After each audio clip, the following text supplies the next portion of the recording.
दोस्तों, हम अपने 5वें पाठ का अध्ययन कर रहे हैं और 5वें पाठ का हमने नाम रखा हुआ है यायावर साम्राज्य, अर्थात हम एक मंगोल साम्राज्य की स्थापना का जो प्रारंभिक बिंदु है उसका अध्ययन हम कर चुके हैं। अब वास्तविक रूप से मंगोल साम्राज्य को जिसने जमीन से शिखर तक जो पहुंचाने वाला व्यक्ति है वो है चंगेज़ खान, जिसका नाम हमने अभी पहली पाठ के अंदर जो है वो जान लिया था, इसके पहले भाग के अंतर्गत। अब जो है हम इस चंगेज़ खान के बारे में कुछ परिचय प्राप्त करने वाले हैं और चंगेज़ खान के द्वारा वो कौन से परिवर्तन जो है उसके कबीलाई जनजातीय जीवन के अंतर्गत अपनाए गए थे, जिसकी वजह से उसने एक महत्वपूर्ण वृहद स्तर पर जो राजनीतिक ढांचा, राजनीतिक साम्राज्य जो इसने स्थापित किया है वो काफ़ी लंबे समय तक जो है वो स्थायी भी रह पाया था। तो कुछ ऐसी विशेषताएं होंगी जिन्होंने क्या किया है, उन विशेषताओं के अंतर्गत उसने परिवर्तन किया है। जो जनजातीय क्षेत्र में प्रचलित थी वो एक नवीन साम्राज्य बनाने के लिए उसने क्या क्या कार्य किए हैं, ये सारी जो घटनाक्रम है वो आज के इस पाठ के अंतर्गत हमें अध्ययन करनी है। ठीक है, तो आगाज करते हैं अपने पाठ का, और आगाज ऐसा होना चाहिए कि उसका अंजाम जो है वो सभी लोगों तक पहुंच जाना चाहिए। ठीक है, तो बढ़ते हैं अपने पाठ की ओर। अपने पाठ को हमने दूसरे भाग के अंतर्गत बांट दिया है, चंगेज़ खान और उसका साम्राज्य विस्तार। तो सबसे पहले हमें जानना है चंगेज़ खान के बारे में, कुछ परिचय प्राप्त कर लेते हैं। तो जैसा कि हमने लिखा है, चंगेज़ खान जो 1162 के अंदर उसका जन्म हुआ है और 1227 तक उसने विश्व के बहुत बड़े भूभाग को, जब उसकी मृत्यु होती है तब तक वो अपने अधीन कर लेता है। ठीक है, इस समयावधि के अंतर्गत वो जो अपने प्रारंभिक समय है, यानी कि जो 1200 ईस्वी तक का जो समय होगा, 1162 से लेकर के और 1200 ईस्वी तक का कुल जो समय काल है वो लगभग 30 से 35-38 वर्षों का जो समय है, उसके अंतर्गत जो है उसने एक बहुत कठिन जो है वो जिंदगी गुजारी है। कई ऐसी घटनाएं उसके जीवन के अंतर्गत हम पढ़ने वाले हैं अभी, उसके अंतर्गत जो है वो मतलब उसका पूरा भविष्य ही दांव पर लग गया था। ऐसी घटनाएं हम आगे पढ़ेंगे, और लेकिन उन घटनाओं के ऊपर भी उसने विजय प्राप्त की है और उसके बाद में जो है एक बहुत बड़े साम्राज्य का क्या बन गया है, वो स्वामी बन गया है। उन घटनाओं ने उसे इतना कठोर बना दिया था कि उसे विश्व के अंदर सबसे ज़्यादा मृत्यु का जो है वो उत्तरदायी माना जाता है, अर्थात उसकी वजह से कई सारे जो लोग हैं वो मृत्यु को प्राप्त हुए थे। ऐसा भी हम आगे पूरा अध्ययन करने वाले हैं। ठीक है, तो जैसे कि हमने देखा है, हमने बात कर रहे हैं चंगेज़ खान के बारे में, और हमने पढ़ा है कि चंगेज़ खान का जन्म जो है वो 1162 के अंतर्गत हुआ है और 1227 में उसकी क्या होने वाली है, मृत्यु होने वाली है। ठीक है, इसके जन्म स्थान के बारे में हम बात करें कि आधुनिक जो मंगोलिया है, मंगोलिया के उत्तरी भाग के अंतर्गत एक नदी है ओनोन नदी के पास में, और यहाँ पर याद रख लेना एक कबीला है, कबीले का नाम मिलता है कियात कबीला। क्या नाम मिलता है? कियात कबीला। ठीक है, और अगर आपसे यहाँ पे पूछ लिया जाए कि ये कौन से कुल का था, तो यहाँ पे याद रख लेना, यहाँ पे कुल का नाम भी इसका मिल जाता है बोरजी गिद। क्या नाम मिल जाता है? बोरजी गिद कुल। ठीक है, तो ये कुल और कबीला दोनों ही इसके लिए याद रख लेना आप लोग। जन्म स्थान जो है इसका आधुनिक मंगोलिया का जो उत्तरी भाग है, यानी कि साइबेरियाई वन जो शिकारी संग्राहक समाज जहाँ पर वो निवास करते थे उनकी बात हम कर रहे हैं। वहाँ पर एक नदी है, कौन सी? हमने दो नदियाँ पढ़ी है प्रारंभिक भौगोलिक पृष्ठभूमि के अंतर्गत। सेलोंग नदी के बारे में अध्ययन किया और ओनोन नदी के बारे में अध्ययन किया, जो इसकी मंगोलिया की उत्तरी सीमा के अंतर्गत स्थित थी। तो उसमें से नदी कौन सी है? ओनोन नदी के पास में यहाँ पे कबीला है। कौन सा कबीला है? कियात कबीला। और अगर इनके कुल की बात करें तो बोरजी गिद जो है वो इनका कुल है। उस कुल के अंदर, इस कबीले के अंदर क्या है, इसका जन्म जो हुआ है। ठीक है, और हालांकि हमने नाम क्या रखा है यहाँ पे? चंगेज़ खान, लेकिन ये इसका नाम नहीं है, ये तो है इसकी उपाधि। ये क्या है? उपाधि है, विभिन्न सरदारों के द्वारा इसको प्रदान की गई थी। एक सभा आगे हम पढ़ने वाले, उस सभा के अंतर्गत। ठीक है, वास्तविक नाम की अगर इसके बात करें तो इसका वास्तविक नाम था तेमुजिन। क्या नाम है? तेमुजिन। इसका प्रारंभिक नाम जो है वो बचपन का नाम है, लेकिन जब वो सत्ता हासिल करेगा तब तेमुजिन से जो है क्या बन जाएगा? चंगेज़ खान बन जाएगा। एक साम्राज्य का स्वामी बनने पर उसकी उपाधि ये हो जाएगी। इसके पिता का नाम हमने लिखा है, कियात कबीला के ये प्रमुख थे। अभी हमने जो कबीला देखा है वही कियात कबीले के प्रमुख है येसु जेई। ये कौन है? इनके पिताजी है, और इनके पिताजी की हत्या जो है वो इनके बाल्यकाल के अंतर्गत ही, यानी कि तेमुजिन, अभी जब तक इसका नाम चंगेज़ खान हम नहीं रख लेते तब तक हम अभी इसको अपने आने वाले अध्ययन के अंतर्गत जो है तेमुजिन के नाम से पढ़ने वाले हैं। ठीक है, फिर जब उसका नाम रख दिया जाएगा, उपाधि मिलेगी, तब हम उसको उस नाम से बुलाना प्रारंभ करेंगे। ठीक है, तो जब मैं तेमुजिन कहूँ तो कन्फ्यूजन नहीं होना है आपको सीधे सीधे ध्यान रखना हम किसकी बात कर रहे हैं? चंगेज़ खान की ही बात कर रहे हैं। ठीक है, तो इसके पिताजी है येसुजेई, और इनके उनके एक चाचा है जिसका नाम तुगरिल या ओंगो खान मिलता है, उन्होंने क्या की थी, इस येसुजेई की हत्या कर दी थी।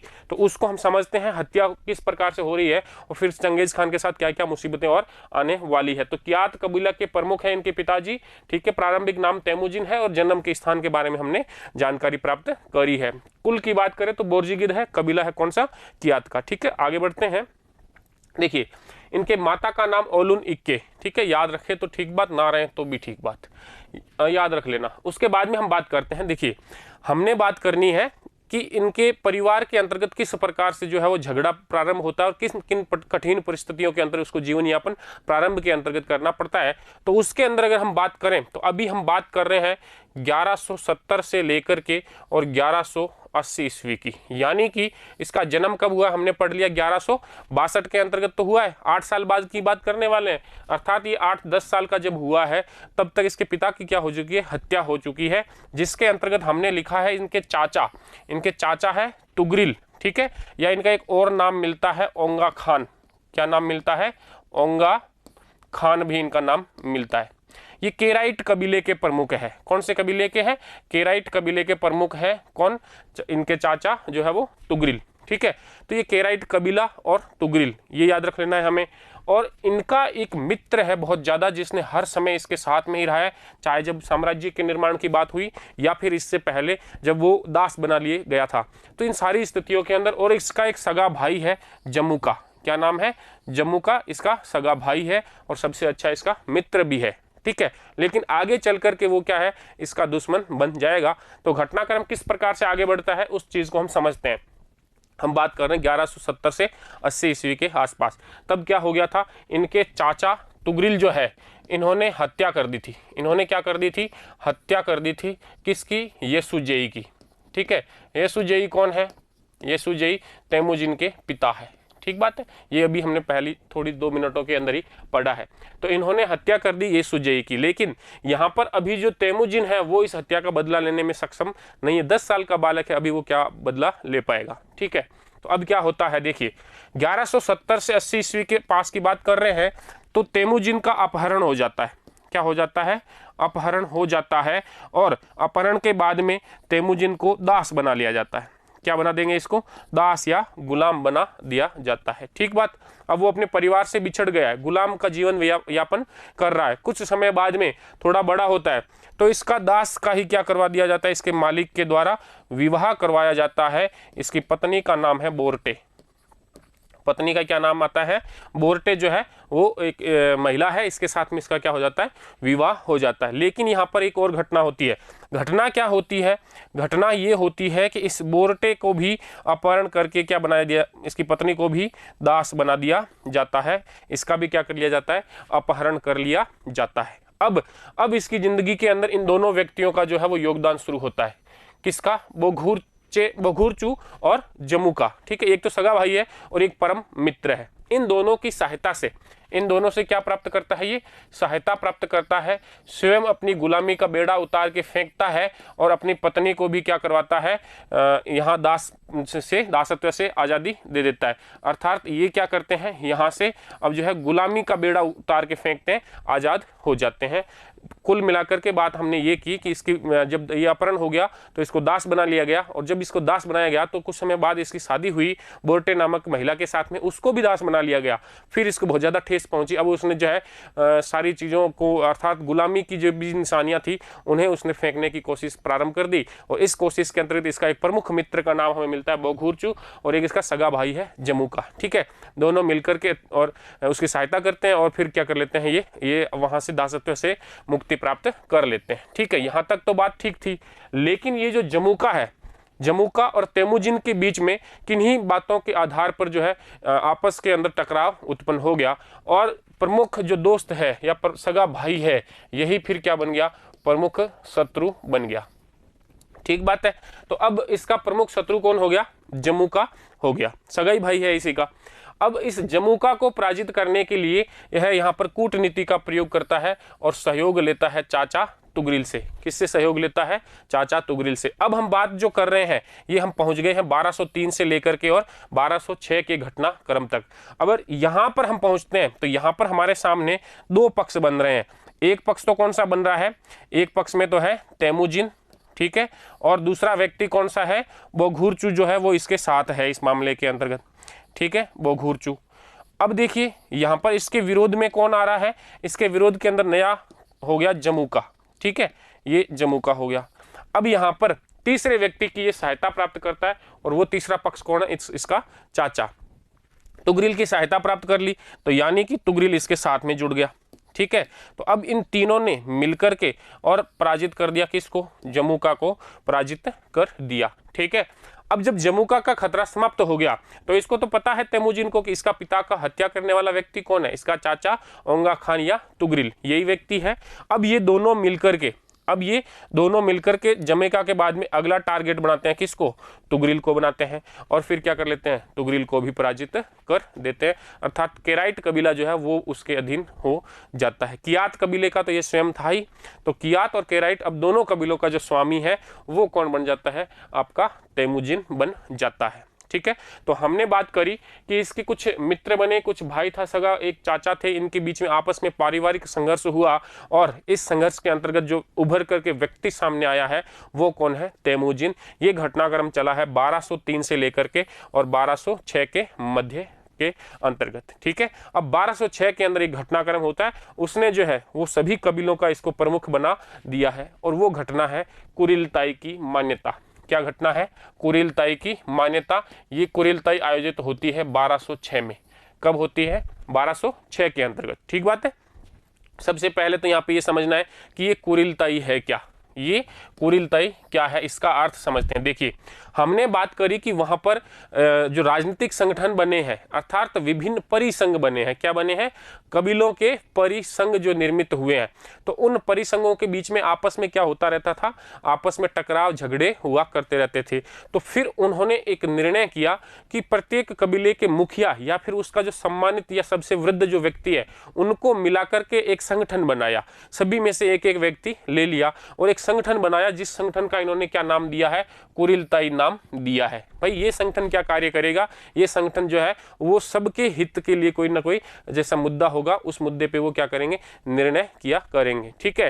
तो इसका मतलब ये कुरिलताई क्या हुआ, ये विभिन्न कबीलों का एक सामूहिक संगठन था।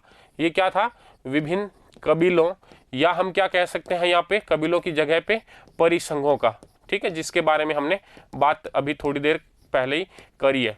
तो ये जो परिसंघ है, इन परिसंघों के प्रमुख जो है उनका क्या है, ये संगठन है, प्रमुखों का संगठन है, जो ये सहमति से यहाँ पर क्या किया करते थे, निर्णय किया करते थे।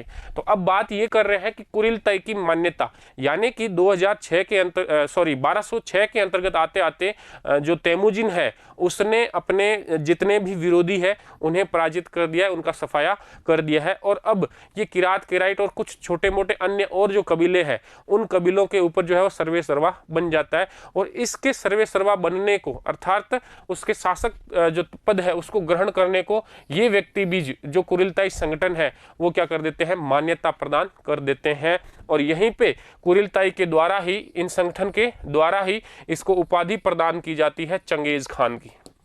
क्या उपाधि देते हैं ये इसको, चंगेज खान। चंगेज खान का मतलब हो गया खानों का खान या समुद्र खान। क्या हो गया, समुद्र खान, ठीक है। या अगर हम अच्छे से इसको समझना चाहे तो हम इसको एक शब्द दे सकते हैं, सार्वभौम शासक। क्या है, सार्वभौम शासक, ठीक है। यानी कि यहां पर अब मंगोलिया के अंतर्गत जितने भी कबीले हैं उन सभी कबीलों ने चंगेज खान को सार्वभौमिक शासक स्वीकार कर लिया, अर्थात सबका जो है वो शासक स्वीकार कर लिया गया। किसको कर लिया गया, अर्थात चंगेज खान की विभिन्न कबीलों ने क्या कर ली, अधीनता स्वीकार कर ली और उसे अपना राजा स्वीकार कर लिया। ये घटना हुई है 1206 के अंतर्गत, यानी कि 1203 से लेकर के 1206 तक का जो संघर्ष चला उस संघर्ष ने अब तेमुजिन को क्या बना दिया है, मंगोलियाई कबीलों का शासक घोषित कर दिया है। ठीक बात है। अब वो एक सत्र जो है वो इनका शासक बन गया है। अब वो आगे कुछ कार्य करेगा जिन कार्यों की वजह से वो क्या होगा, पूरे विश्व के बहुत बड़े भाग के ऊपर जो है वो साम्राज्य का निर्माण कर पाएगा। तो उसके अंदर हम अगला बिंदु लेते हैं 1209 से, यानी कि 6 से लेकर के 1209 के बीच में उसने अपनी सेना के सुधार के अंतर्गत कुछ कार्य किए हैं और अपनी सेना को जो है वो एक मजबूत आधार प्रदान किया। सेना के भाग के अंतर्गत हम उसको विस्तार से देखेंगे कि क्या क्या कार्य किए उसने। फिर 1209 के अंतर्गत जो है वो ये आक्रमण करता है, सर्वप्रथम किसके ऊपर, चीन के ऊपर आक्रमण करता है। और 1209 से लेकर के आने वाले कुछ वर्षों के अंतर्गत 10 से 15 वर्षों के अंदर ये पूरा जो चाइना है उसको क्या कर लेगा, अपने अधीन कर लेगा। ठीक है, तो देखिए समझते हैं कि चाइना के ऊपर क्या क्या इसने कार्य किए हैं। तो हम बात करने वाले हैं इसके 1209 से लेकर के और 1216 तक का कार्यक्रम। ठीक है, 9 से 16, और जिसके अंतर्गत हमने यहाँ पर देख लिया था कि ये इस समय के अंतर्गत क्या कार्य करने वाला है, ये चीन पर आक्रमण करेगा और चीन को विजित करने का कार्य करेगा। ठीक है, तो देखिए समझते हैं, इस समय जब ये चीन पे आक्रमण कर रहा होता है तो चीन को हमने 3 भागों में, हमने क्या उस समय ये 3 भागों में चीन बंटा हुआ ही था। यहाँ पे मुख्यतः 3 प्रांत थे चीन के अंदर, जिसमें हम बात कर लेते हैं। सबसे पहला तो था उत्तरी पश्चिमी प्रांत। कौन सा प्रांत है, उत्तरी पश्चिमी प्रांत, ठीक बात है।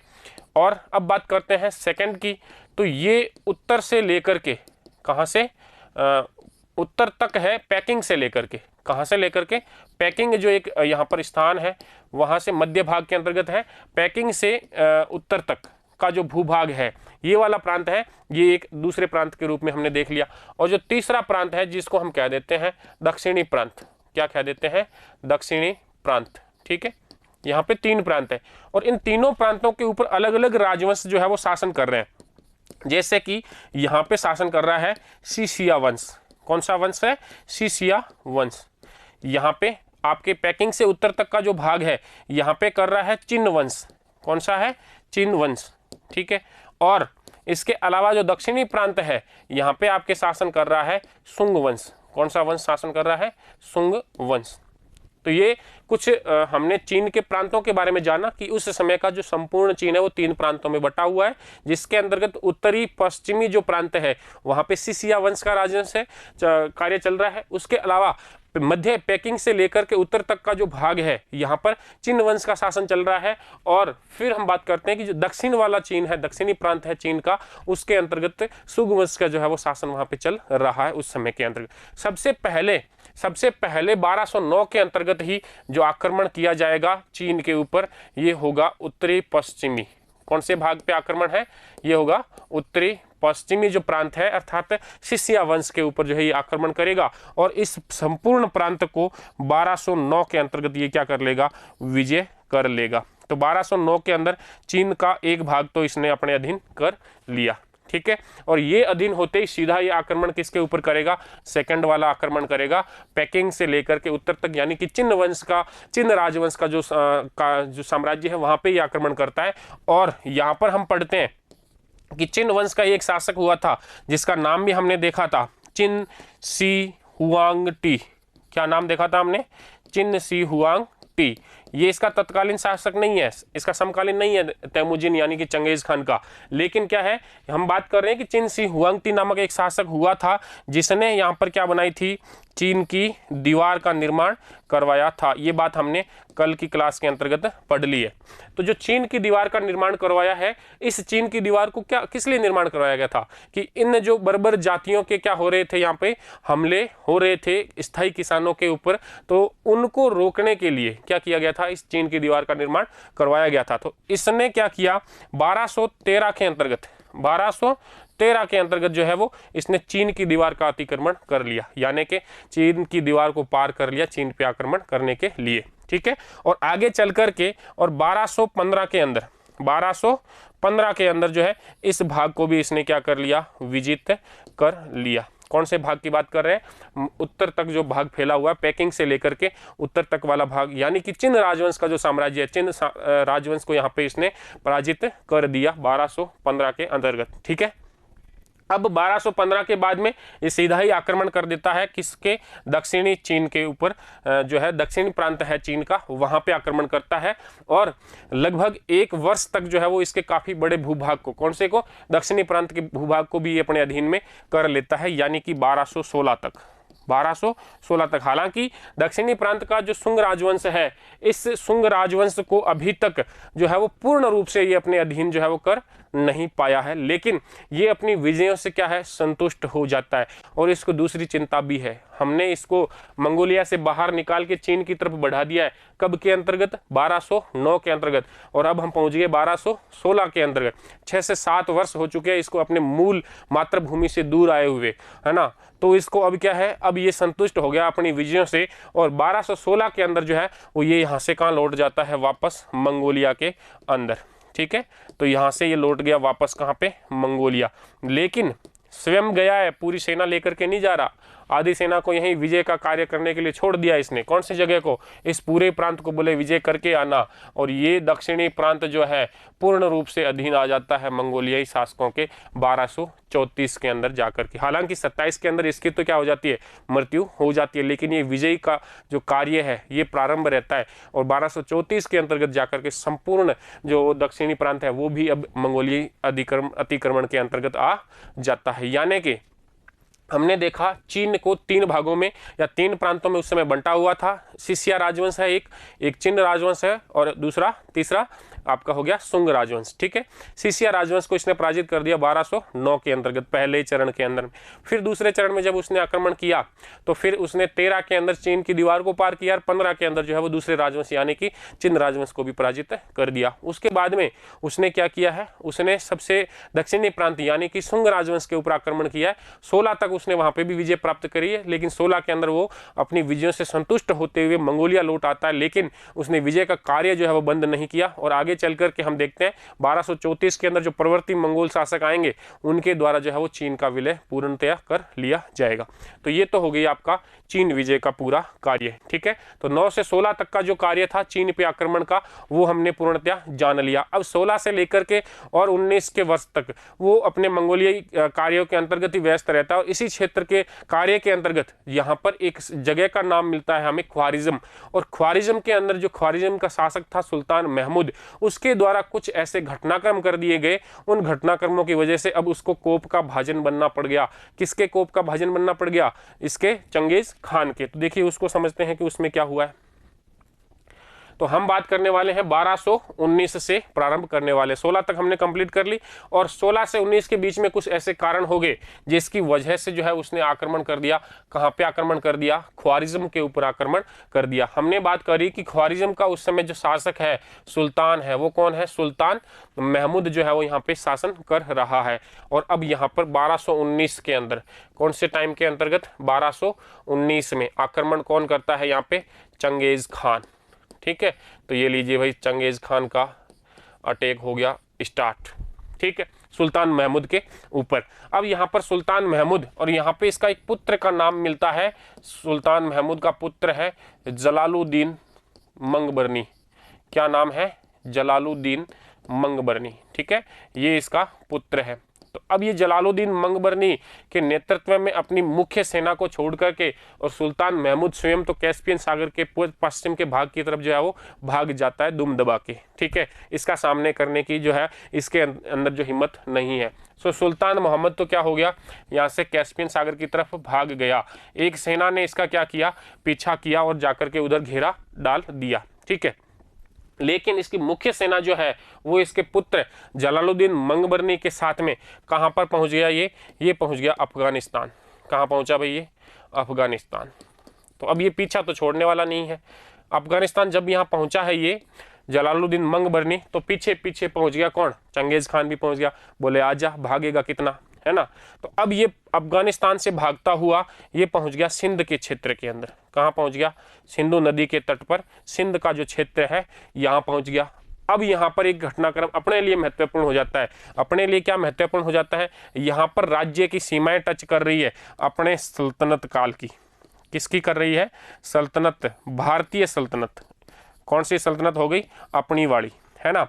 और अपनी भारतीय सल्तनत का इस समय जो शासक है उसका नाम भी बच्चों याद रख लेना, बहुत महत्वपूर्ण बात है ये। इल्तुतमिश। कौन है यहाँ पे शासक?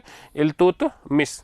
ठीक है, तो ये इल्तुतमिश जो है वो भारत के अंतर्गत उस समय शासन कर रहा होता है। और इसी समय क्या होता है, इसी समय जो है सिंध के क्षेत्र के अंतर्गत जलालुद्दीन मंगवर्ती भागता हुआ आता है। पीछे कौन आ रहा है, पीछे आ रहा है चंगेज खान। ठीक है, जलालुद्दीन मंगवर्ती कहता है, इल्तुतमिश के पास में दूत भेजता है कि भाई मेरे को जो है वो आप यहाँ पे शरण प्रदान करो।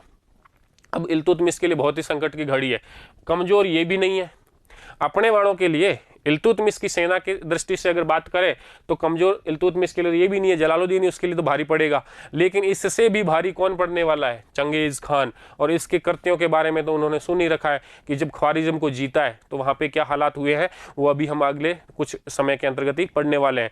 तो इसके इस भयंकर विनाश को देखते हुए इल्तुतमिश ने जो है जलालुद्दीन मंगवर्ती के पास में दूत भिजवाया और कहा कि भाई आपके लिए ये जो जलवायु है ये अनुकूल नहीं है। इस प्रकार का द्विअर्थी जो है इसने संदेश देते हुए दोनों को मतलब जो है सामंजस्य बिठाया, ये भी गुस्सा नहीं हुए और ये भी जो है वो यहाँ से वापस चला जाए। ऐसा कार्य करते हुए यानी कि कूटनीतिक जो है कूटनीति का अच्छा प्रदर्शन करते हुए इल्तुतमिश ने इस संकट को तो टाल दिया। ये यहाँ से जलालुद्दीन मंगवर्ती जो है सिंध के क्षेत्र से भी वापस मुड़ करके भाग गया और जो चंगेज खान है वो भी फिर इसके बाद में पीछे पीछे वापस चला गया। हालांकि चंगेज खान ने, हम ये बात कर रहे हैं लगभग अब सिंध के आसपास जब पहुंचा है, ये तो 1226 की बात कर रहे हैं हम। कब की बात करने आए हैं, 1226 की हम जो है वो बात कर रहे हैं। ख्वारिज्म को तो इन्होंने पूर्णतया जीत लिया है, इसके विजित प्रदेशों की अभी हम बात करते हैं, लेकिन हम इस कहानी को आगे बढ़ाते हैं कि 1226 के अंदर ही ये जो है वापस यहाँ से लौटा। तब मंगोल शासक चंगेज खान भी जब वापस लौटने का सोच रहा है तो एक बार तो उसने ये सोचा है कि भाई मैं भारत के उत्तरी क्षेत्र से होता हुआ असम को पार करके और फिर दक्षिणी चीन की तरफ आगे बढ़ करके और फिर जो उसका भाग जीता हुआ पैकिंग से उत्तरी चीन तक का होता हुआ फिर मैं मंगोलिया पहुंच जाऊं, ये इसने मार्ग अपनाने का सोचा। लेकिन कुछ कारण रहे कि एक तो उस समय की उत्तरी भारत की जो गर्मी का मौसम था, ये ठंडे प्रदेशों के निवासी, हमने बात करी है पहले, स्टेपी घास का जो है मध्य एशिया का जो क्षेत्र है वहाँ के निवासी हैं, गर्मी ज़्यादा सहन नहीं करते हैं। तो एक तो उत्तरी भारत की गर्मी बहुत ज़्यादा थी और दूसरा इस कुछ शकुन शास्त्रों के अंतर्गत भी मान्यता रखता था, तो उसको कुछ इस ढंग का जो है वो आभास नहीं हुआ। तो इसने क्या किया, ये विचार त्याग दिया और जिस रास्ते से आया था उसी रास्ते से होता हुआ जो वापस कहाँ पहुँच गया, मंगोलिया पहुँच गया। और फिर क्या हो गया, 1227 के अंदर जाकर के उसकी क्या हो गई, 1227 में जाकर के उसकी मृत्यु हो गई। ठीक है, जब इसने ख्वारिज्म पर आक्रमण किया था तो इसने ख्वारिज्म के बड़े बड़े शहरों, और जब ये पीछा करता है इनका तो उस क्रम के अंतर्गत ओरटार, बुखारा, समरकंद, बल्ख, गुरगंज, मर्व, निसापुर और हेरात, इन सभी स्थानों के ऊपर क्या कर लेता है, अपना अधिकार कायम कर लेता है।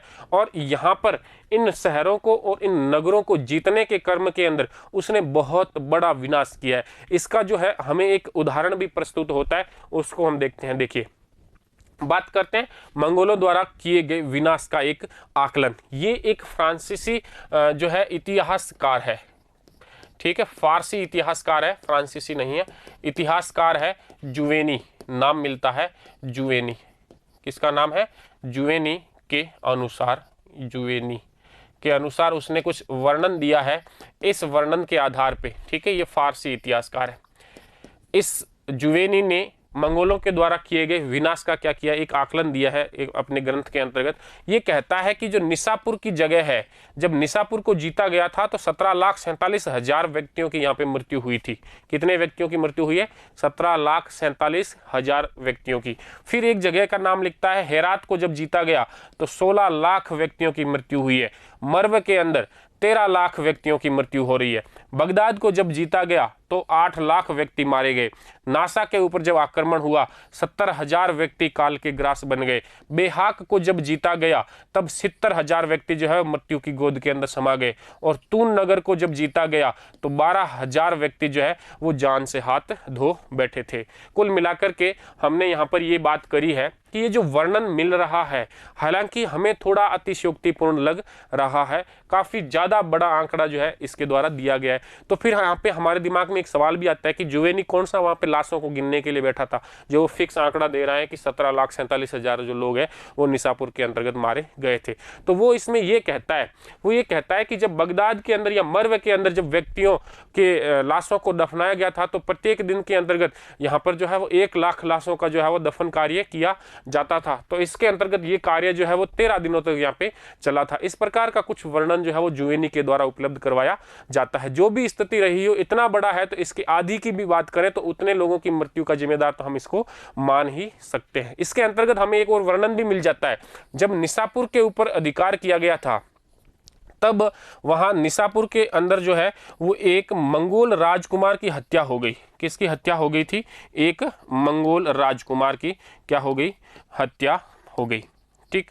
और इस हत्या के कारण जो है वो अत्यंत क्रोधित हो गया था चंगेज खान, और चंगेज खान ने आदेश दिया कि इस नगर को यानी कि निसापुर को इतना बुरे तरीके से बर्बाद करो कि इसके एक सिरे से दूसरे सिरे तक जो है वो हल चलाया जा सके, यानी सभी घरों को, सभी प्रतिष्ठानों को, सभी जो मकान वगैरह बने हुए उन सबको क्या करने का आदेश दिया? उसके द्वारा नष्ट कर देने का आदेश दिया गया। और उसने ये भी कहा कि पूरे नगर के अंदर इंसान की बात नहीं कर रहा है, वो कहता है कि कोई भी कुत्ता और बिल्ली जो है वो भी जीवित नहीं बचना चाहिए। तो इस प्रकार का जो है वो वर्णन हमें यहाँ की विजयों के अंतर्गत जो है वो प्राप्त होता है। ठीक है, तो निसापुर की विजय के बारे में हमने बात करी, और विभिन्न शहरों की विजय के अंदर भी हमने देखा कि एक बहुत बड़ा जो है वो क्या किया जा रहा है? विनाश यहाँ पर किया जा रहा है। इसी वजह से इस चंगेज खान का इतना अधिक जो है वो विदेशी शासकों के अंतर्गत और विदेशी प्रजा के अंतर्गत क्या हो गया था?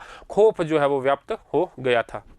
ठीक है, तो कुल मिलाकर के हमने अभी तक बात करी है कि जब 1206 के अंदर उसको कुरिलताई की मान्यता मिल जाती है और वो मंगोलियन कबीलों का प्रमुख व्यक्ति बन जाता है, तो उसके बाद में उसने जो है अपने पड़ोसी जो राज्य हैं वहां से जीतना प्रारंभ करते हुए उसने एक बहुत बड़े साम्राज्य का निर्माण किया, जिसमें हमने सबसे पहले देखा कि 1209 के अंदर वो है उत्तरी पश्चिमी जो चीन का प्रांत जहाँ पे सिसिया राजवंश है उसको अपने अधीन किया। उसके बाद में हमने बात करी कि उसके बाद पेकिंग से लेकर के उत्तर तक का जो भूभाग है उस राज्यों को जीतने का उसने कार्य किया है 1213 और 15 के अंतर्गत। फिर 1216 के अंदर वो दक्षिणी प्रांत का भी काफी बड़ा भूभाग जो है वो हथिया लेता है। अंतिम विजय जो है वो 1234 में जाकर के की जाती है। उसके बाद वो सोमालिया लौट जाता है 16 के अंदर, लेकिन 1219 से वो नया कार्य प्रारंभ कर देता है, ख्वारिज्म के ऊपर आक्रमण। ख्वारिज्म का शाह था उस समय सुल्तान महमूद, ये कैस्पियन सागर के पश्चिमी भाग की तरफ भाग गया था, तो वहां पर भी इसका पीछा किया गया, लेकिन इसकी जो मुख्य सेना थी वो इसके पुत्र जलालुद्दीन मंगबर्नी के नेतृत्व में अफगानिस्तान की तरफ आ गई, तो इसने इसका पीछा किया चंगेज खान स्वयं ने, और अफगानिस्तान से यह भागता हुआ सिंध क्षेत्र में आया। लेकिन यहाँ पे भारतीय सुल्तान इल्तुतमिश ने अपनी कूटनीतिज्ञता का परिचय देते हुए इसे यहाँ से वापस लौटा दिया, और चंगेज खान भी इसी के साथ साथ जो है वो यहाँ से वापस चला गया, और फिर जो है वो 27 के अंतर्गत जाकर के और उसकी क्या हो गई है? मृत्यु हो गई है चंगेज खान की।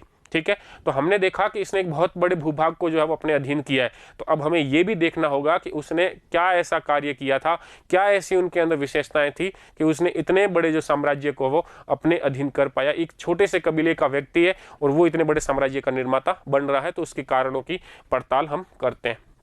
तो अब हम देखने वाले हैं कि चंगेज खान और जो मंगोलियन है उनकी सफलता के कारण क्या है। ठीक है, तो सबसे पहला अगर हम बात करें तो इन कारणों को हमने दो भागों में बांट रखा है कि एक तो दीर्घकालीन कारण और एक कौन से हो गए आपके? तत्कालीन कारण। ठीक है, तो दीर्घकालीन और तत्कालीन दो भागों के अंतर्गत जो है वो इसको बांट करके हम देखने वाले। सबसे पहले हम बात कर लेते हैं कि जो तत्कालीन कारण है वो क्या रहे होंगे। ठीक, अब देखिए जो तत्कालीन कारण रहे होंगे उसके अंतर्गत हम बात करते हैं इनके मंगोलों का घुड़सवारी कौशल और इनका सैनिक कौशल। ठीक है, तो जो सैनिक गति और कौशल इन दोनों के बारे में बात करते हैं। देखिए हमने बात करी थी कि ये स्टेपी घास का जो मैदान है मध्य एशिया का, वहाँ के मूल रूप से निवासी है मंगोलिया के अंतर्गत। ठीक है, और हमने बात करी थी कि यहाँ पर जो है प्रमुख अगर पशु की बात हम कर रहे थे तो वो था घोड़ा, चाहे बेचने के लिए हो चाहे इनके पालतू पशुओं में हो, घोड़ा जो है वो इनका क्या था? प्रमुख पशु था। और यहाँ पे अच्छी उन्नत नस्ल के जो है और बलशाली जो घोड़े हैं वो हुआ करते थे, क्योंकि यहाँ पर घास का जो मैदान था तो पशुओं के चरने के लिए खाद्यान्न के रूप में जो है पशुओं के लिए यहाँ पे उन्नत अवस्थाएं जो है वो मौजूद थी इन जंगलों के और वनों के, साइबेरियाई वनों के क्षेत्र के अंतर्गत। अब दूसरी बात हमने यहाँ पे ये देखनी है कि घोड़े तो इनके पास अच्छे मतलब अच्छी नस्ल के जो घोड़े हैं, तेज धावक जो घोड़े होते हैं वो तो इनके पास में उपलब्ध है, लेकिन दूसरा कार्य यहाँ पर यानी कि सैनिक गति तो इनके पास आ गई क्योंकि जो घोड़े हैं उनका ये कौशल जानते हैं। दूसरा चीज कि इनका क्या है, घुड़सवारी कौशल है। देखिए घुड़सवारी कौशल इन्होंने कैसे प्राप्त कर लिया, भाई घुड़सवारी कौशल तो दूसरे लोग भी प्राप्त कर सकते थे ना, इनके पास ज्यादा कैसे हुआ? इनके पास ज्यादा इस तरीके से हो गया कि ये जो लोग हैं यानी कि मंगोल जाति के या तुर्क कबीले, ये जो इन सभी कबीलों का मिश्रण है ये, ठीक है। और इन्होंने क्या, इनके लिए हमने पढ़ा था कि ये शिकारी संग्राहक समाज थे, यानी कि ये अपना जो जीवन निर्वाह है वो किस आधार पे करते हैं, ये वहां पर जानवरों के शिकार के द्वारा, यानी कि जो जानवर है उनका शिकार ये घोड़ों पर बैठ करके किया करते थे। तो घोड़ों पर बैठ करके तेज गति से भागते हुए तीर चलाना, ये कौशल जो है इन्होंने इस शिकार के अर्थात अपने आजीविका के साधन के लिए प्राप्त कर लिया था। और जिस कार्य को रोज किया जाता है, जिस कला को हम रोज दोहराते हैं, वो कला जो है वो हमारे दिमाग के अंदर, हमारे शरीर के अंदर जो है हमारे हाथ उस प्रकार से अपने आप चलने लग जाते हैं, ठीक है। तो कुल मिलाकर के ये बात हुई कि इनके पास में क्या था, घुड़सवारी का कौशल था और इनके पास में क्या थी, सैनिक गति थी। इन दोनों कारणों की वजह से जो है वो यहाँ पे इनको तात्कालिक सफलता मिली। फिर बात करते हैं ऋतु और मौसम के बारे में। तो देखिए ये जो कार्य है ये शीत ऋतु, ये निवासी भी शीत प्रदेश के हैं, ठंडे प्रदेश के निवासी हैं। तो अन्य जो सेनाएं हुआ करती थी वो शीत ऋतु के अंतर्गत युद्ध करने से कतराती है, क्योंकि ठंडे प्रदेश के अंदर और ठंडे मौसम के अंदर जो युद्ध करना है वो काफी दुष्कर कार्य होता था। लेकिन ये तो स्वयं ठंडे प्रदेश के निवासी है और यहाँ तक कि जो नदियां बहा करती थी गर्मियों के अंदर, क्योंकि जैसे कोई भी राज्य है, जैसे चीन का राज्य हो गया या अन्य कोई राज्य, तो उनके अंदर जो दीवार बना दी गई तो उस दीवार को अगर यदि पार करना है तो गर्मी के मौसम में पार करना बड़ा मुश्किल होता है, क्योंकि वो नदियां बह रही है तो नदियों के अंदर पानी है। लेकिन यही पानी इनके लिए राजपथ का काम करता है। कब काम करता है? सर्द ऋतु के अंदर। शीत ऋतु के अंदर वहां पे बर्फ जम जाएगी नदियों के अंदर और वो नदियों के ऊपर जो है वो बर्फ जमने के कारण उन बर्फ के ऊपर अपने घोड़े आसानी से चला सकते थे। तो ये तो एक तरीके से हाईवे का काम कर लिया इन नदियों ने इन मंगोल आक्रमणकारियों के लिए, ठीक है। तो इस प्रकार से इन्होंने मौसम की जानकारी और इस ऋतु की अनुकूलता का फायदा उठाते हुए जो है वो इन बड़े साम्राज्य का इन्होंने निर्माण किया। इसके अलावा देखिए एक नई बात हमारे समक्ष आती है कि ये अपनी सेना के अंतर्गत कुछ नई तकनीकों का पालन करता है, कुछ नए हथियार प्राप्त करता है। देखिए घेराबंदी यंत्र, उसने एक ऐसा यंत्र बनाया जैसे अगले शासक के द्वारा घेराबंदी बना दी गई हो और अब उसकी सेना को जब अंदर घुसने ही नहीं दिया गया हो, तो उस घेराबंदी को तोड़ने के लिए उसने क्या बनाया है, नैपता प्रकार की बमबारी का जो है वो यहाँ पर उसने प्रयोग किया है। और उसने हल्के चल उपस्करण बनाए हैं, यानी कि हल्के प्रकार के, अर्थात जब घोड़े के ऊपर जो सैनिक जा रहा है तो वो हल्के प्रकार के जो है हथियारों को लेकर के आसानी से घोड़े पर चल सके और घोड़े के ऊपर बैठा हुआ ही वो उन हथियारों का जो है आसानी से प्रयोग भी कर सके। तो इस प्रकार के नवीन इसने प्रयोग किए। उसने सैनिक रणनीति का भी परिचय दिया है। उसने क्या किया, जब भी किसी शासक के साथ में युद्ध होता था इसका, तो वह पहली बार तो बड़ी तीव्र गति से उसके ऊपर आक्रमण करता था और जब कुछ समय पश्चात उसे लगता कि उसके सैनिक थक रहे हैं तो वो क्या करता था, युद्ध क्षेत्र से भाग जाता था, अर्थात अपने सैनिकों को भी भगा लेता था। तो जो दूसरा शासक है वो समझता था कि वो भाग गए हैं, पराजित हो गए, तो वो उनका बेतरतीब रूप से अनुशासनहीन होकर के वो उसका क्या करते थे, पीछा करते थे और इसी कड़ी के अंतर्गत वो अचानक से वापस मुड़ करके उनके ऊपर क्या कर लेता था, आक्रमण कर लेता था। तो इसकी कुछ तकनीकें थी, सैनिक क्षेत्र के अंतर्गत इसने कुछ नए प्रयोग किए थे। उन प्रयोगों की वजह से तात्कालिक रूप से हमने देखा कि चंगेज खान को क्या मिली थी, एक बड़े साम्राज्य का निर्माण करने के अंतर्गत जो है वो इसने सफलता मिली। अब हम बात करते हैं कि ये बड़ा साम्राज्य इसने बना तो लिया, लेकिन इस बड़े साम्राज्य को इसने स्थायी किस प्रकार से बनाया है, क्या क्या उसने प्रक्रियाएं करी है कि इसका साम्राज्य जो है वो स्थिर रहा है, वापस बिखरा नहीं है। तो देखिए उसके अंतर्गत हम बात करते हैं, सबसे पहली बात हम करने वाले हैं सेना के मामले के अंतर्गत, ठीक है। तो देखिए सेना की अगर हम बात करें तो सबसे पहले हम बात करते हैं इसकी प्रारंभिक सेना के बारे में। किसके बारे में हम बात करने वाले हैं, इसकी सर्वप्रथम की जो प्रारंभिक सेना है उस सेना के बारे में। तो देखिए जब ये अपने कबीले का प्रमुख बनता है, क्या बनता है, अपने कबीले का प्रमुख बनता है, यानी कि जमुका को पराजित करने के दौरान में।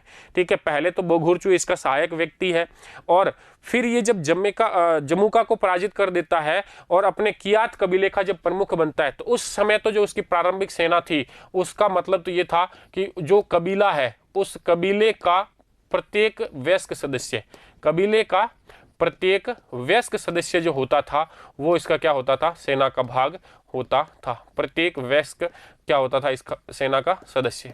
ठीक है, और ये जो सदस्य है, वयस्क सदस्य, ये सदैव जो है वो क्या रहते थे, हथियार बंद रहते थे। ठीक है, हमेशा अपने पास में क्या रखते थे, हथियार रखा करते। तो ये हथियार बंद वयस्क सदस्य जो है प्रत्येक कबीले का 25 वर्ष से अधिक, वयस्क का मतलब यहाँ पे हमने क्या लिया है, 25 वर्ष का होना चाहिए।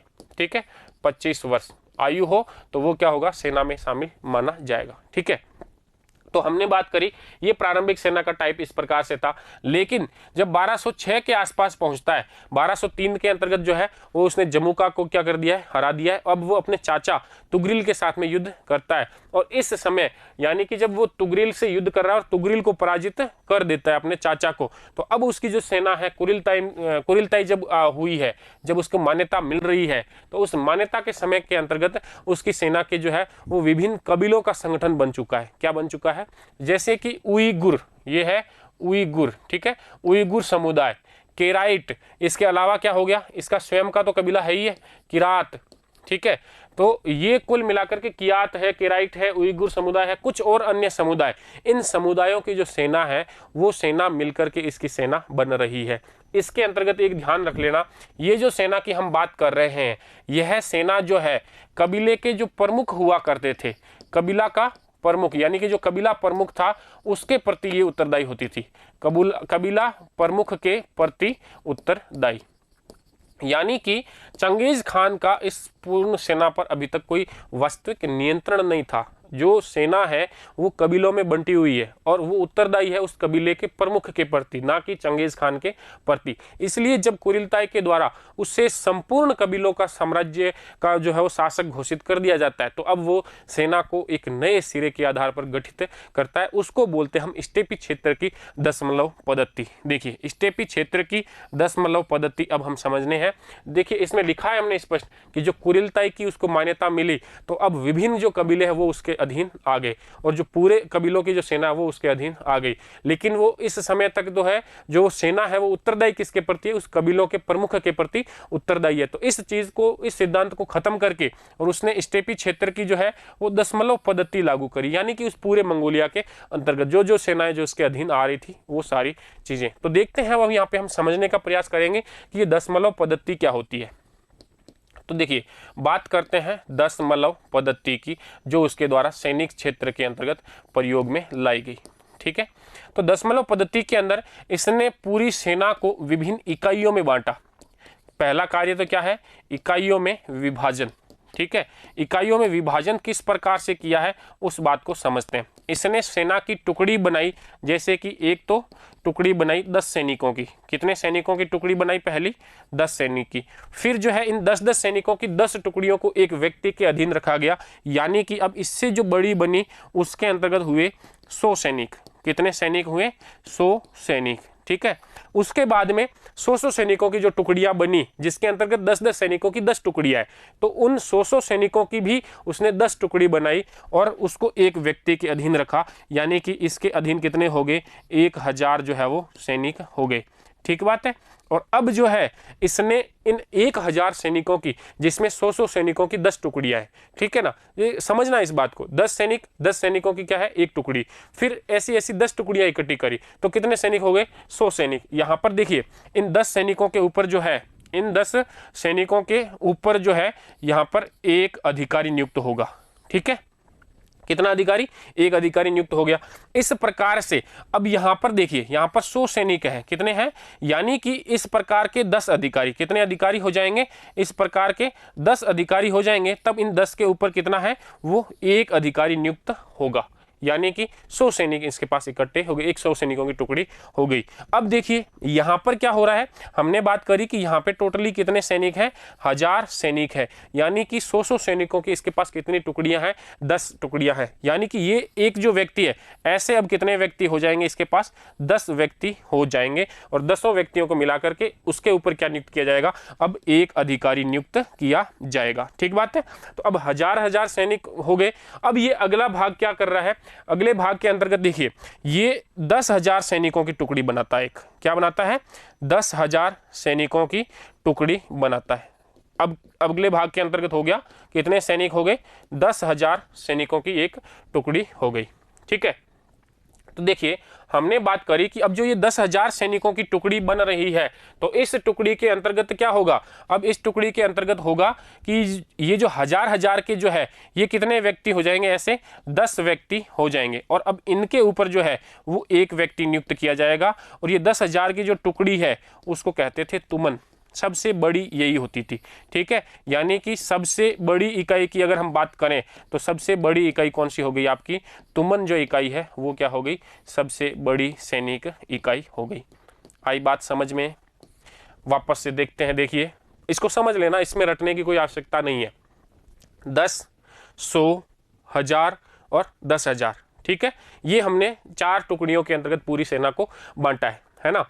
अब ये एक पूरी इकाई है, ये क्या है, ये पूरी की पूरी क्या है, एक इकाई है इसकी सेना की। ठीक है। ये कितनी हो गई, एक इकाई हो गई।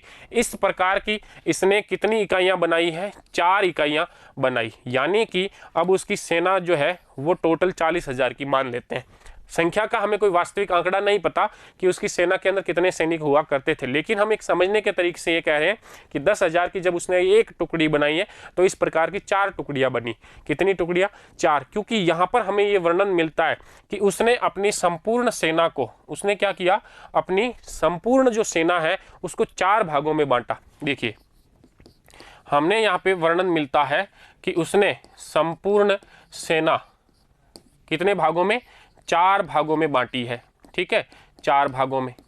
और हमने यहाँ पे ये भी देखा है कि ये जो 4 भाग है उनके जो अध्यक्ष है इसके 4 पुत्र है, 4 पुत्र जो है वो उनको बना दिया इसके अंदर, 4 पुत्रों को इसका क्या बनाया है, अध्यक्ष निर्मित कर दिया है। तो कुल मिलाकर के हमने यहाँ पर ये बात देखी है कि उसने सेना को 10, 100, 1000 और 10,000 के अंतर्गत बांटा। ठीक है। उसके बाद में इन प्रत्येक टुकड़ियों को उसने अपनी संपूर्ण सेना को 4 भागों में बांट दिया और वो चारों भाग जो है वो इसके 4 पुत्र है और चारों पुत्रों को एक एक भाग का क्या कर दिया, इसने अध्यक्ष नियुक्त कर दिया है। अब यहाँ पे एक नई बात और देखते हैं। यहाँ पे नई बात ये देखने को मिलती है कि इसके द्वारा जो सेना गठित हुई है, इस सेना की इकाई तय है।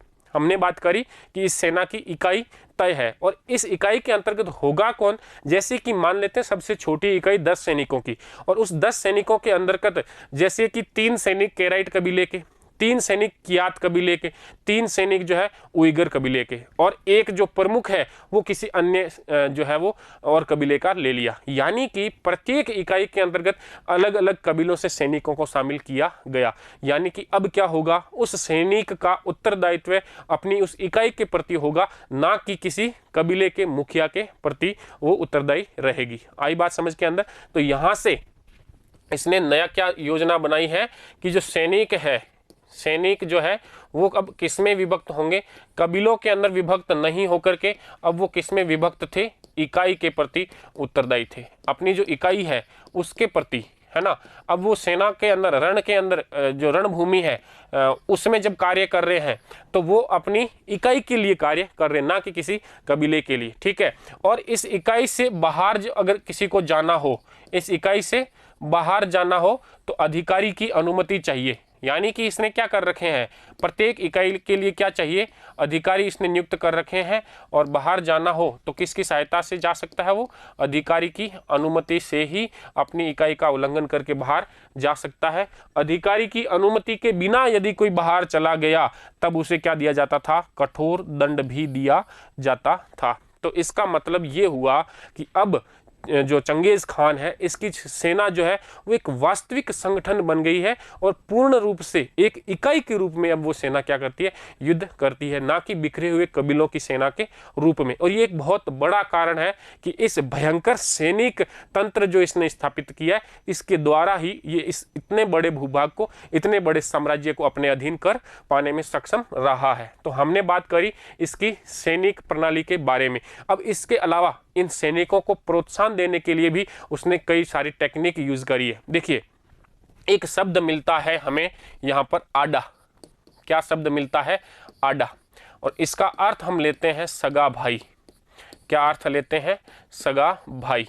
ठीक है, ये अर्थ मिलता है इसका। और देखिए आडा क्या है, यहाँ पर ये क्या करता था कि जो व्यक्ति या जो सैनिक शुरू से लेकर के अंत तक जो है इसके करीब रहा, इसके प्रति स्वामी भक्त बना रहा और युद्ध के अंदर जो है उसने अदम्य साहस का प्रदर्शन किया। चाहे कई बार ऐसी विकट परिस्थितियां भी आई युद्धों के अंतर्गत, जब लगा कि हार तय है, मृत्यु निश्चित है, तो उस समय भी वो सैनिक है, वो इसके जो है वो करीबी जो लोग हैं वो इसके प्रति तटस्थ रहे, मतलब इसके प्रति बने रहे और जो है वो इसका साथ उन लोगों ने नहीं छोड़ा। तो संपूर्ण सेना के समक्ष इसने क्या किया, उन व्यक्तियों को जो हमेशा इसके साथ रहे उन्हें गले लगाया संपूर्ण सेना के समक्ष और उन्हें आडा कह करके अर्थात सगा भाई कह करके कहे वो उसको पुकारता है। तो इस वजह से सैनिकों के अंदर अब एक प्रोत्साहन की भावना थी कि जो है अपने सरदार के प्रति, राजा के प्रति ऐसा कुछ कार्य किया जाए कि अगली बार जो है वो हमें क्या करे, आडा कह करके पुकारे, सम्मानित करे, सगा भाई कह करके बुलाए। तो सैनिकों के अंदर उसने क्या दिया, एक प्रकार का प्रोत्साहन भी दिया था। तो अब ये जितनी भी हमने प्रक्रिया पढ़ी है,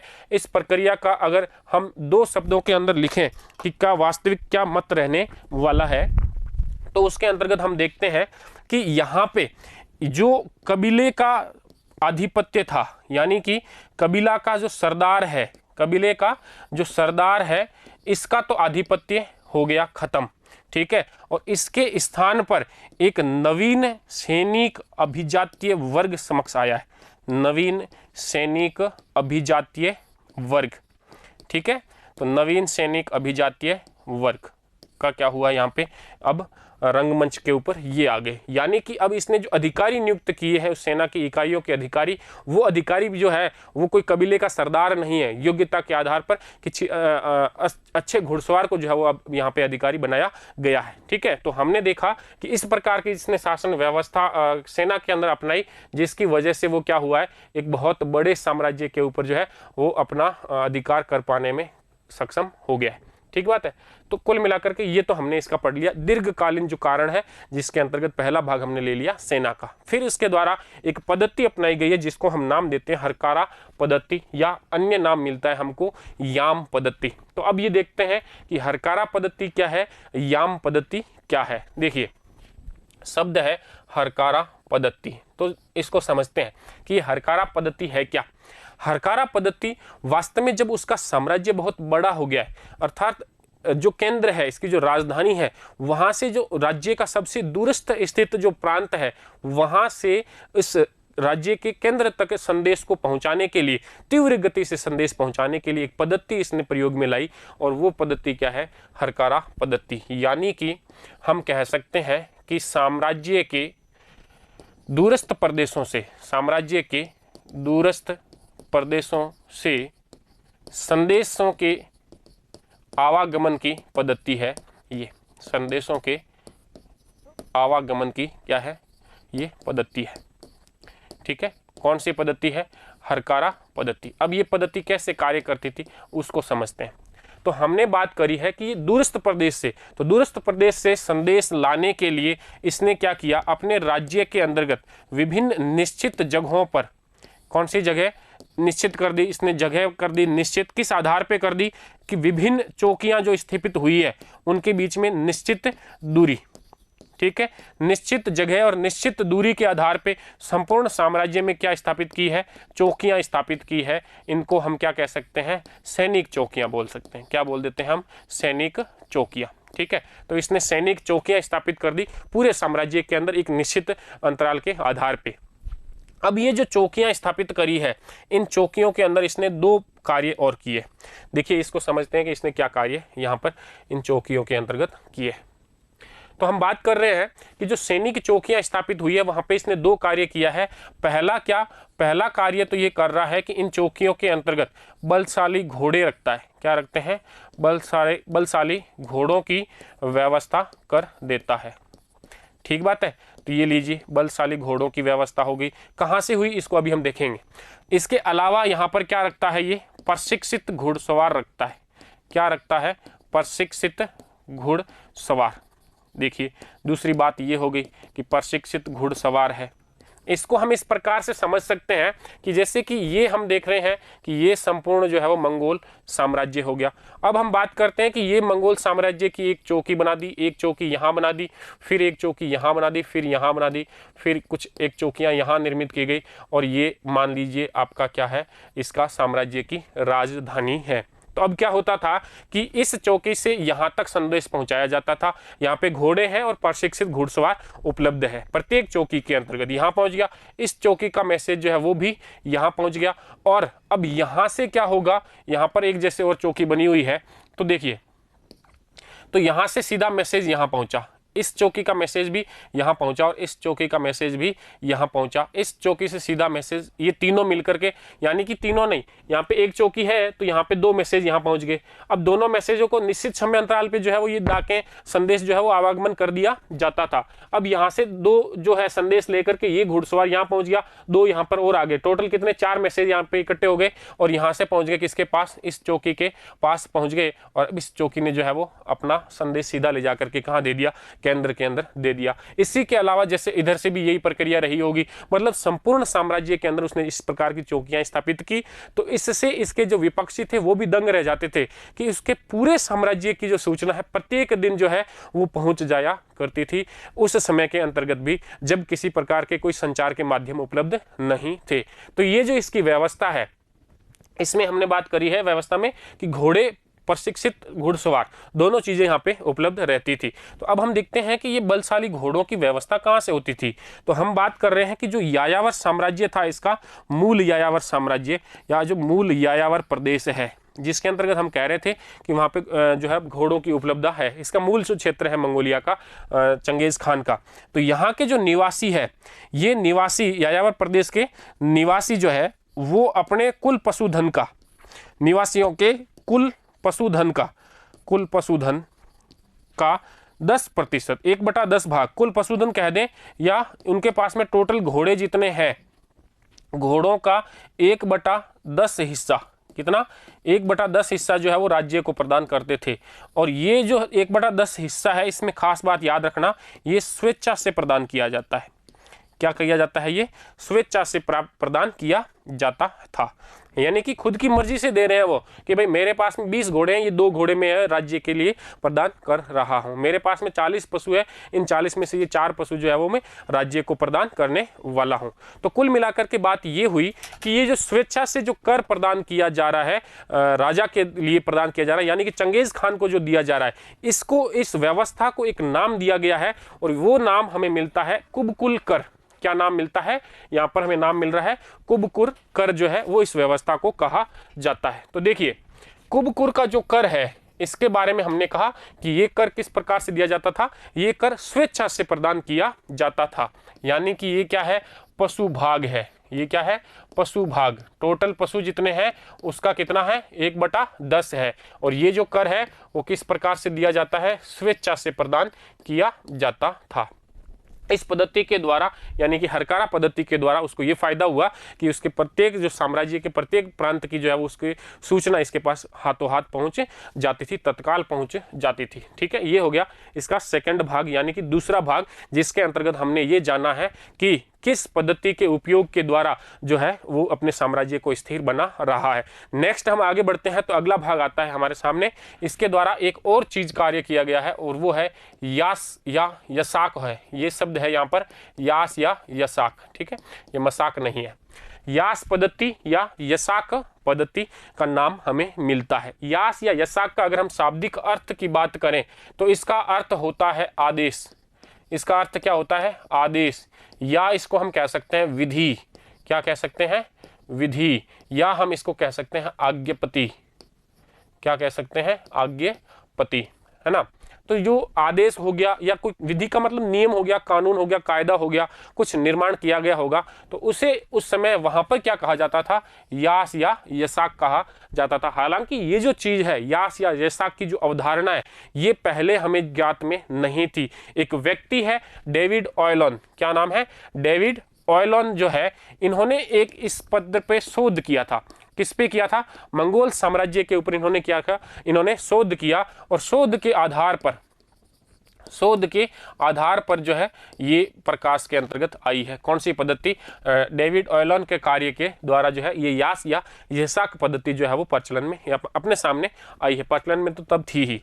इसमें कहा गया है कि एक परंपरा है कि जो 1206 की कुरिलताई हुई थी, 6 की कुरिलताई का मतलब तो आपको याद है ना, जो सरदारों का संगठन है वही, जो इनके प्रमुख लोग हैं उनका एक संगठन बना हुआ वही, ठीक है। तो 1206 की कुरिलताई की बात कर रहे हैं। 1206 के अंतर्गत क्या हुआ था, हमने देखा था कि सभी संगठनों ने मिलकर के, सभी कबीलों ने मिलकर के क्या कर दिया था, उसको चंगेज खान बनाया। किसको, तेमुजिन को, यानी कि उसको शासक स्वीकार कर लिया था। तो उसी समय जब इसको शासक स्वीकार किया गया तभी 1206 के अंदर ही चंगेज खान ने, किसने, चंगेज खान ने कहा कि भाई ठीक बात है, आप मेरे को चंगेज खान बोल रहे हो, सार्वभौम शासक बना रहे हो, तो यहाँ पर मैं कुछ बात कहूँगा उसको मानना पड़ेगा। तब चंगेज खान ने जो है वो यहाँ पे यास या जिसको हम कह देते हैं विधि संहिता लागू करी थी, ठीक है, कि भाई यहाँ पर जो है अब हम जो साम्राज्य का निर्माण करने वाले हैं इसको स्थिर रखने के लिए और इसे और ज़्यादा बढ़ाने के लिए यहाँ पे क्या करना पड़ेगा, हमें एक संहिता का पालन करना पड़ेगा, एक नियमावली का पालन करना पड़ेगा। वास्तविक रूप से देखा जाए तो इस संहिता के अंदर यानी इस यास या यसाक की पद्धति में लिखा हुआ क्या है, तो ये वही चीज़ें हैं जो पारंपरिक रूप से या प्राचीनतम जो मंगोलिया है, प्राचीन रूप से जो ये यायावर कबीले थे, जो यायावर कबीले हैं, प्राचीन रूप से यायावर कबीलों में चली आ रही परंपराएं, ठीक है। इनमें लिखा हुआ क्या है, तो ये वही चीज़ें हैं जो इनकी परंपराएं हुआ करती थी, ठीक है। तो उन्हीं परंपराओं को जो है वो लिपिबद्ध किया गया है और एक संहिता के रूप में जो है वो पेश किया गया कि भाई इन परंपराओं में से ये जो परंपराएं हैं, इन नियमों का जो है वो हमें सभी को क्या करना होगा, पालन करना होगा।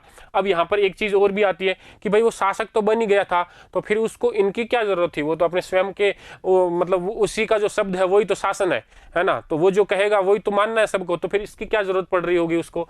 तो यहाँ पर हम देखते हैं कि ये जो लागू की गई है यास या यसाक का जो यहाँ पे निर्धारण हुआ है वो क्यों हुआ है, ये इसलिए हुआ है, इसने क्या कहा है, देखिए कि इसने सोचा है कि एक साम्राज्य का निर्माण हो रहा है। कैसा साम्राज्य हो रहा है, वृहद साम्राज्य का निर्माण होना है, ठीक है।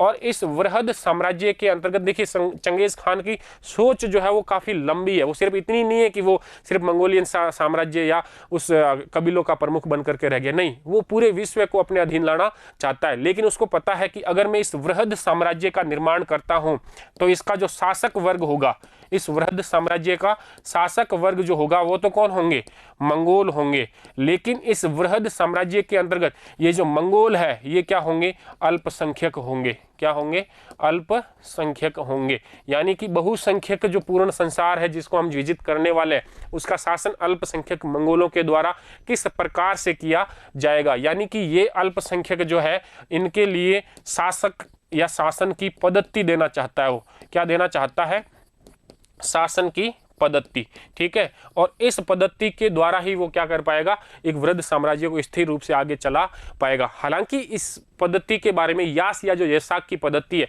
इसके बारे में अगर हम वास्तविक रूप से एक व्यवहारिक तरीके से देखा जाए तो इस पद्धति का जो उपयोग है वो चंगेज खान के द्वारा ज़्यादातर नहीं किया प्रतीत होता है। हमें ये लगता है कि इसके बाद जो आने वाले पश्चात में उत्तरवर्ती जो मंगोल शासक आए हैं उन मंगोलों ने अपने वंशजों को यानी कि चंगेज खान को एक प्रसिद्धि दिलाने हेतु अर्थात उन्हें भी एक दार्शनिक शासक घोषित करने हेतु इस प्रकार का जो है ये व्याख्या प्रदान की गई महसूस होती है, ठीक है। तो कुल मिलाकर के हमें यहाँ पर ये चीज़ ध्यान में रखना है कि ये जो यास या यसाक है पहले इसका अस्तित्व नहीं था, हमें पता भी नहीं था, लेकिन एक डेविड ऑयलॉन नामक एक व्यक्ति है, इनके द्वारा एक शोध किया गया यहाँ पे और इस प्रकार का जो है वो ये तथ्य प्रकाश में आया है। इसके अंतर्गत हमने देखा कि ये एक परंपरा रही थी कि 1206 की जो कुरिलताई का आयोजन हुआ था, यानी कि 1206 के अंतर्गत जो कुरिलताई बनी उसके अंतर्गत जब उसको शासक बनाया गया, किसको शासक बनाया गया? चंगेज खान को।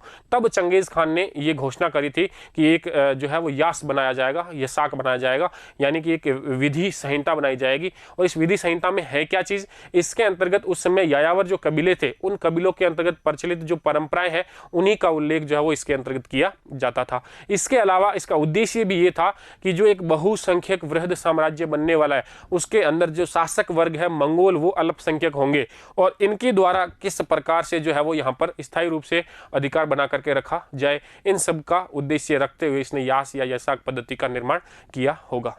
ठीक है, तो कुल मिलाकर के आज की क्लास के अंदर हमने चंगेज खान के बारे में जाना।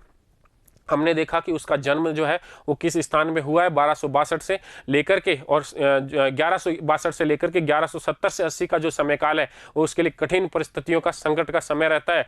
और उसके बाद में वो धीरे धीरे अपने पारिवारिक संघर्षों को समाप्त करता हुआ 1206 तक पहुंचता वो क्या कर लेता है, वो अपनी स्थिति को सुदृढ़ कर लेता है और चंगेज खान के नाम से संपूर्ण जो मंगोल कबीले हैं उनके ऊपर शासक, सार्वभौमिक शासक की सत्ता प्राप्त कर लेता है। उसके बाद में 1209 के अंतर्गत वो चीन के भागों के ऊपर आक्रमण प्रारंभ करता है। फिर 1209 से 1213 और फिर 1215 और फिर 1216 के अंतर्गत आते आते वो तीनों प्रांतों के बहुत बड़े भाग को अपने अधीन में कर लेता है। उसके बाद में हमने पढ़ा ख्वारिज्म के ऊपर जो है वो आक्रमण किया गया, तो ये आक्रमण हो रहा है 1200 लेकर के 19 से। ठीक है, और यहाँ पर ख्वारिज्म के अंदर सुल्तान महमूद है यहाँ के शाह और उसका पुत्र है जलालुद्दीन मंगबरनी। इनका पीछा करता हुआ ये सिंध के क्षेत्र तक भी आ गया था, लेकिन यहाँ से फिर जो है वो ये वापस चला गया और जाने के बाद में 1227 के अंतर्गत जो है वो इसकी क्या हो गई थी, मृत्यु हो गई थी। अब हमने देखा कि कौन से ऐसे कारण रहे जिन कारणों की वजह से जो है ये इतना बड़ा साम्राज्य स्थापित करने में सफल हो पाया था। तो उसके अंतर्गत हमने सबसे पहले सेना के बारे में समझा कि जो प्रारंभिक सेना थी इसकी, उसमें तो प्रत्येक वयस्क सदस्य हथियारबंद व्यक्ति होता था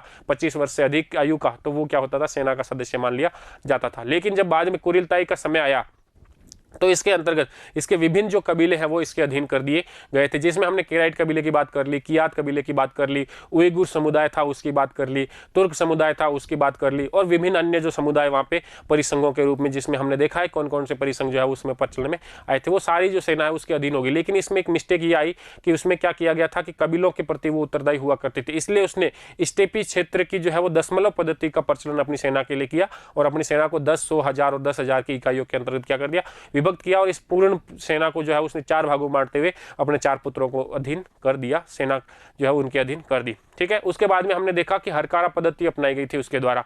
हरकारा जो पद्धति उसने अपनाई, वो हरकारा पद्धति क्या थी कि दूरस्थ प्रदेश से जो है वो संदेश प्राप्त करने के लिए उसने एक इस प्रकार की सैनिक चौकियां संपूर्ण साम्राज्य में स्थापित कर दी कि जो है प्रत्येक दिन जो है प्रांतों का जो संदेश जो है वो केंद्र तक पहुंच जाया करता था। इससे के द्वारा जो है वो भी अपने साम्राज्य को स्थायी कर सका। फिर तीसरी बात के अंदर आते हुए हमने यास या यसाक पद्धति के बारे में, डेविड ऑयलॉन के शोध से जो चीजें हमें प्राप्त हुई है उसके बारे में हमने चर्चा करी। ये एक विधि संहिता थी जो किसके द्वारा, चंगेज खान के द्वारा जो है वो प्रचलन में लाई गई थी। यहाँ तक का हमने अध्ययन कर लिया है।